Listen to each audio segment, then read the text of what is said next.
ನಮಸ್ಕಾರ ವೀಕ್ಷಕರೇ ನಿಮ್ಮ ಮನೆಯಲ್ಲಿ ಯಾರಾದರೂ ಗರ್ಭಿಣಿ ಸ್ತ್ರೀಯರಿದ್ದಾರಾ ಅಥವಾ ನಿಮ್ಮ ಸ್ನೇಹಿತರಾಗಿರಬಹುದು ನಿಮ್ಮ ಕುಟುಂಬಸ್ಥರಲ್ಲಿ ಯಾರಾದರೂ ಗರ್ಭಿಣಿ ಸ್ತ್ರೀಯರಿದ್ರೆ ಮೊದಲು ಅವರಿಗೆ ಈ ವಿಡಿಯೋನ ಶೇರ್ ಮಾಡಿ. ಯಾಕಪ್ಪ ಅಂತ ಹೇಳಿದ್ರೆ ಮುಖ್ಯವಾಗಿ ಗರ್ಭಿಣಿ ಸ್ತ್ರೀಯರಿಗಾಗಿ ಈ ವಿಡಿಯೋ ಮಾಡ್ತಾ ಇರುವಂತ ಉದ್ದೇಶ ಆಗಿದೆ.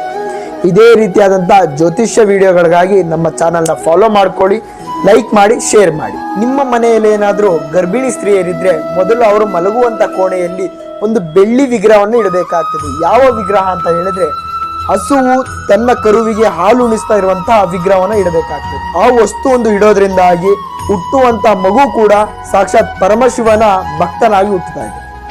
ಯಾವುದೇ ರೀತಿಯಾಗಿ ಅಂಗವಿಕಲತೆ ಇರೋದ್ರಿಲ್ಲ, ಆರೋಗ್ಯ ಸಮಸ್ಯೆಗಳು ಬರುವಂಥದ್ದಿಲ್ಲ, ಶಾಶ್ವತವಾಗಿ ಹೆರಿಗೆ ಅನ್ನೋದು ಆಗ್ತದೆ.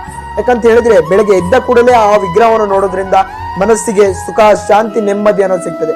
ತಾಯಿಗೆ ಎಷ್ಟು ಸುಖ, ಶಾಂತಿ, ನೆಮ್ಮದಿ ಸಿಗ್ತದೋ ಆ ಹೊಟ್ಟೆಯಲ್ಲಿರುವಂತಹ ಮಗು ಕೂಡ ಅಷ್ಟೇ ಆಗಿರ್ತದೆ. ಯಾಕಂತ ಹೇಳಿದ್ರೆ ಆ ವಿಗ್ರಹಕ್ಕೆ ಇರುವಂತಹ ಅಷ್ಟೇ ಪ್ರತಿಫಲವಾದಂತಹ ಶಕ್ತಿ, ನಿಗೂಢ ಕೂಡ ಅಷ್ಟೇ ಇರ್ತದೆ. ಬೆಳ್ಳಿ ವಿಗ್ರಹ ಆ ರೀತಿ ಇರುವಂತದ್ದು ನಿಮ್ಮ ರೂಮಲ್ಲಾಗಿರ್ಲಿ, ನಿಮ್ಮ ಮನೆಯಲ್ಲಿ ಇಟ್ಟು ಬೆಳಗ್ಗೆ ಎದ್ದ ಕೂಡಲೇ ಗರ್ಭಿಣಿ ಸ್ತ್ರೀಯರು ಅದನ್ನು ನೋಡೋದ್ರಿಂದ ಒಳ್ಳೆ ಪ್ರಭಾವ ಅಂತಾನೆ ಹೇಳ್ಬೋದು. ಇದೇ ರೀತಿಯಾದಂತಹ ಸಲಹೆಗಳಿಗಾಗಿ ಕೆಳಗೆ ಕಾಣ್ತಾ ಇರುವಂತ ನಂಬರ್ಗೆ ಕರೆ ಮಾಡಿ, ಸಾಧ್ಯದಲ್ಲಿ ನಮ್ಮ ಕಚೇರಿಗೆ ಭೇಟಿಯಾಗಿ. ನಮಸ್ಕಾರ.